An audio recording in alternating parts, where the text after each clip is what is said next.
মনে করো প্রতিদিন বিকেলে তোমার বাসার বাইরের মাঠে কিছু ছোট বাচ্চা খেলা করে। তুমি তাদের কিছু উপহার দিতে চাও। তো তোমার কাছে 18টি হলুদ বল আছে এবং 30টি নীল বল আছে। এগুলো তুমি বাচ্চাগুলোকে উপহার হিসেবে দিতে চাও, কিন্তু তুমি বুঝতে পারছো না যে সর্বোচ্চ কতজন বাচ্চাকে এই বলগুলো দিলে সর্বোচ্চ মানেই হলো সবচেয়ে বেশি। তাহলে সর্বোচ্চ কতজন বাচ্চাকে দিলে সবাই সমান সংখ্যক হলুদ বল এবং সমান সংখ্যক নীল বল পাবে এবং সবচেয়ে বেশি সংখ্যক বল পাবে, সবচেয়ে বেশি। তাহলে দেখো, তোমাকে কতগুলো বিষয় মাথায় রাখতে হবে। প্রথমত তোমার দেখতে হবে যে তোমার কাছে কতগুলো বল আছে। তোমার কাছে হলুদ বল আছে 18টি, নীল বল আছে 30টি। তুমি এমনভাবে ভাগ করতে চাও যেন যতজনের মাঝেই ভাগ করো না কেন সবাই সমান সংখ্যক হলুদ বল এবং সমান সংখ্যক নীল বল পায়। ধরো কেউ যদি 2টি হলুদ বল পায় তাহলে প্রত্যেকেই 2টি করে হলুদ বল পাবে। কেউ যদি 3টি নীল বল পায় তাহলে প্রত্যেকেই 3টি করে নীল বল পাবে। অর্থাৎ হলুদ বল এবং নীল বলের সংখ্যা সবার জন্য সমান সংখ্যক হবে। আবার তুমি এটাও চাও যেন সবচেয়ে বেশি সংখ্যক বল বাচ্চারা পায়। এখন এই শর্তগুলো মিলিয়ে বল দিতে হলে সর্বোচ্চ মানে সবচেয়ে বেশি কতজনকে তুমি বলগুলো দিতে পারবে সেটাই হিসাব করতে হবে। চলো তাহলে একটু হিসাব করে দেখি। এখন হলুদ বল নিয়ে চিন্তা করো। হলুদ বল আছে তোমার কাছে 18টি। প্রথমেই দেখো এই 18টি বলকে আমরা কিভাবে ভাগ করতে পারি। ধরো তুমি যদি 9টি করে বল দিতে চাও তাহলে কয়জন পাবে? 18টি বল 9টি করে দিলে 2 জনকে দিতে পারবে তুমি। একজন 9টি পাবে, অন্যজন 9টি পাবে। তারপর তুমি হয়তো চিন্তা করলে যে না, 9টি করে না, আমি 6টি করে বল দিয়ে দেখি। 6টি করে যদি বল দাও তাহলে 18টি বল কয়জনকে দেওয়া যাবে? দেখো 18কে 6 দিয়ে ভাগ করলেই বোঝা যায় যে 6টি করে দিলে 3 জন পাবে। এরপর তুমি হয়তো চিন্তা করলে না, আমি আরও বেশি সংখ্যক বাচ্চাকে বল দিতে চাই। তাহলে তুমি চিন্তা করলে আমি 3টি করে বল দিই। 3টি করে বল যদি দাও তাহলে কয়জন পাবে? 18টি বল 3টি করে দিলে 6 জনের মাঝে সমান ভাগে ভাগ করে দেওয়া যাবে। তাহলে 3টি করে দিলে 6 জন পাবে। একইভাবে এই যে 30টি নীল বল আছে তোমার কাছে, তুমি একেও হিসাব করতে পারো। দেখো 30টি নীল বল যদি তুমি 15টি করে দিতে চাও তাহলে তুমি সর্বোচ্চ 2 জনকে দিতে পারবে। একজনকে 15টি বল, অন্যজনকে 15টি বল। কিন্তু আমরা তো চাই যে সবচেয়ে বেশি সংখ্যক বাচ্চাকে বল দিতে। তাহলে তুমি চিন্তা করলে যে না, 15টি করে না, আমি আরও কম সংখ্যক বল দিই। তো তুমি যদি 10টি করে বল দাও তাহলে তুমি দিতে পারবে 3 জনকে, তাই না? আবার তুমি যদি আরও কম, ধরো 3টি করে বল দিতে চাও তাহলে তুমি দিতে পারবে 10 জনকে। দেখো 3টি করে বল দিলে 10 জন পাবে, কারণ তোমার কাছে নীল বল আছে 30টি। তো আমাদের মূলত বাচ্চাদের এমন একটি সংখ্যা খুঁজে বের করতে হবে যেন ওই সংখ্যক বাচ্চাকে সবচেয়ে বেশি 2 ধরনের বলই দেওয়া যায়। এখন দেখো, আমরা যে বলগুলো ভাগ করছিলাম এখানে আমরা কিভাবে হিসাব করছিলাম। 18টি বলের ক্ষেত্রে চিন্তা করো। 18টি বল 2 জনের মাঝে ভাগ করা যায়, 3 জনের মাঝে ভাগ করা যায়, 6 জনের মাঝেও ভাগ করা যায়, সমানভাবে ভাগ করা যায়। তো এই যে 2, 3, 6 এই সংখ্যাগুলো কি? দেখো এই 2, 3, 6 এই সবগুলো সংখ্যাই হলো 18 এর গুণনীয়ক। অর্থাৎ এই সংখ্যাগুলো দিয়ে 18কে নিঃশেষে ভাগ করা যায়। অর্থাৎ এই সংখ্যাগুলো দিয়ে 18কে ভাগ করলে কোনো ভাগশেষ থাকবে না। তাহলে সমান ভাগে ভাগ করে দিতে হলে আমাদের এই গুণনীয়কগুলোই জানতে হবে। কিন্তু আমরা তো শুধু হলুদ বল ভাগ করব না, আমাদের 30টি নীল বলও ভাগ করতে হবে। তাহলে সেক্ষেত্রে কি করতে হবে? এখানেও কিন্তু আমরা 30কে কোন কোন সংখ্যা দিয়ে ভাগ করা যায় সেটাই খুঁজে বের করছিলাম। অর্থাৎ এখানে আমরা 30-এর গুণনীয়কগুলোকে খুঁজে বের করছিলাম। কোন কোন সংখ্যা দিয়ে 30কে নিঃশেষে ভাগ করা যায় সেগুলোই আমরা খুঁজে বের করছিলাম। তো তাহলে দেখো, আমাদের 30-এর গুণনীয়কগুলোও জানতে হবে। খেয়াল করো, আমি বারবার বলছি, আমাদের মূলত এমন একটি সংখ্যা খুঁজে বের করতে হবে যেন ওই সংখ্যক বাচ্চাকে সবচেয়ে বেশি 2 ধরনের বলই দেওয়া যায়। এই কথাটার মানে বুঝতে একটু কঠিন হতে পারে। ধরো তুমি ঠিক করলে যে তুমি 9টি করে হলুদ বল দিবে, কিন্তু 3টি করে নীল বল দিবে। দেখো 9টি করে হলুদ বল দিলে কিন্তু তুমি খুব বেশি সংখ্যক বাচ্চাকে হলুদ বল দিতে পারবে না।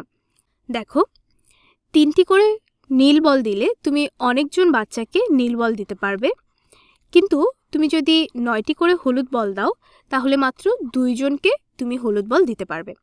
তার মানে এমন একটি সংখ্যা খুঁজে বের করতে হবে যেন সবার কাছেই নীল বলও থাকে, সবার কাছেই হলুদ বলও থাকে, আবার সবচেয়ে বেশি সংখ্যক বাচ্চা বলগুলো পায়। তো এ কারণেই আমাদের 18 এর গুণনীয়ক এবং 30 এর গুণনীয়ক খুঁজে বের করতে হবে। চলো তাহলে এদের গুণনীয়কগুলো খুঁজে বের করি।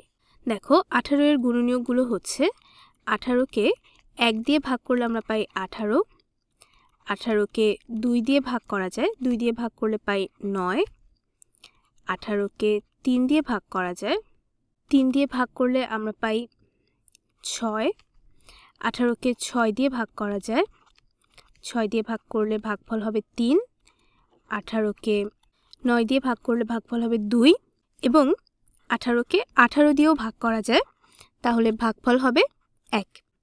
তাহলে 18 এর কী কী গুণনীয়ক পেলাম আমরা?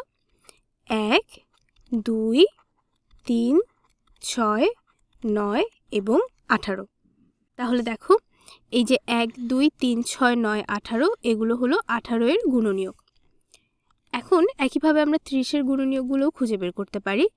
যেমন 30কে 1 দিয়ে ভাগ করলে ভাগফল হবে 30, 30কে 2 দিয়ে ভাগ করলে ভাগফল হবে 15, 30কে 3 দিয়েও নিঃশেষে ভাগ করা যায়, 3 দিয়ে ভাগ করলে ভাগফল হবে 10, 30কে 4 দিয়ে নিঃশেষে ভাগ করা যায় না, কিন্তু 5 দিয়ে নিঃশেষে ভাগ করা যায়, 5 দিয়ে 30কে ভাগ করলে ভাগফল হবে 6।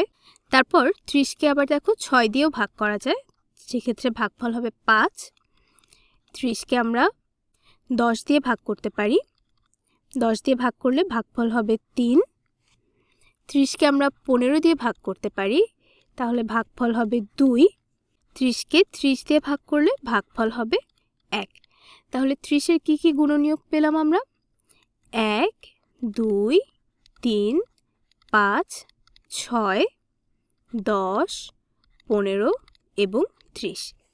এই সবগুলো হলো 30 এর গুণনীয়ক। তার মানে আমরা বাচ্চাদের হলুদ বল দেওয়ার সময় 1টি করে, 2টি করে, 3টি করে এভাবে যে গুণনীয়কগুলো আছে সেই সংখ্যা অনুযায়ী দিতে পারি, তাহলে সমান ভাগে ভাগ করা যাবে। নীল বলের ক্ষেত্রেও এই যে গুণনীয়কগুলো, এই সংখ্যাগুলো অনুযায়ী দিলে বাচ্চাদেরকে সমানভাবে ভাগ করে নীল বল দেওয়া যাবে। এখন দেখো তুমি যদি 1টি করে নীল বল দাও, 30 জন বাচ্চা নীল বল পাবে, কিন্তু 1টি করে হলুদ বল দিলে হলুদ বল পাবে মাত্র 18 জন। তাহলে আমাদের খুঁজে বের করতে হবে এই গুণনীয়কগুলোর মধ্যে মিল কোথায় কোথায় আছে। যেমন দেখো তুমি 3 জন বাচ্চাকে বল দিতে পারো, 3 জন বাচ্চাকে দিলে 18টি হলুদ বল তুমি 6টি করে দিতে পারবে, আবার 3 জন বাচ্চাকে তুমি সমানভাবে নীল বলও দিতে পারবে, সেক্ষেত্রে প্রত্যেকে 10টি করে নীল বল পাবে। তার মানে 3 জন বাচ্চাকে যদি আমরা বাছাই করি যে আমরা 3 জন বাচ্চাকে বল দিতে চাই, তাহলে 3 জন বাচ্চাই নীল বলও পাবে আবার হলুদ বলও পাবে। তো আমাদের মূলত এরকম সংখ্যাগুলোই খুঁজে বের করতে হবে যে কত সংখ্যক বাচ্চাকে দিলে সবাই নীল বলও পাবে আবার সবাই হলুদ বলও পাবে। এটা সহজে বের করার একটা উপায় হতে পারে আমরা যদি এই গুণনীয়কগুলোকে একটু সাজিয়ে লিখি। দেখো মনে করো বল দিয়েই যদি লিখি, একটি বল নিলাম, এখানে আমি হলুদ বল কতজন বাচ্চাকে দেয়া যায়, অর্থাৎ মূলত 18 এর গুণনীয়ক কী কী সেটা লিখতে পারি। 18 এর গুণনীয়ক হচ্ছে 1, 2, 3, 6, 9 এবং 18, তাই না? আবার আরেকটি বল নিতে পারি, এখানে আমি 30 এর গুণনীয়কগুলো রাখতে পারি।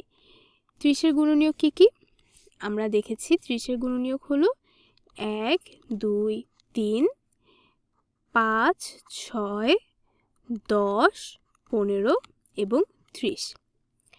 এখন দেখো আমরা খুঁজে বের করছি যে এদের মধ্যে কি কি মিল আছে, অর্থাৎ কোনটি 18 এর গুণনীয়ক আবার কোনটি 30 এর গুণনীয়ক।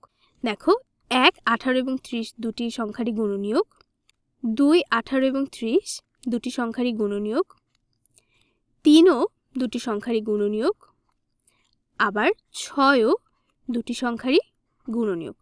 তাহলে 1, 2, 3, 6 4টি সংখ্যা আমরা পেলাম যেগুলো 18 এরও গুণনীয়ক আবার 30 এরও গুণনীয়ক, অর্থাৎ 18 ও 30 দুটি সংখ্যারই গুণনীয়কেরা।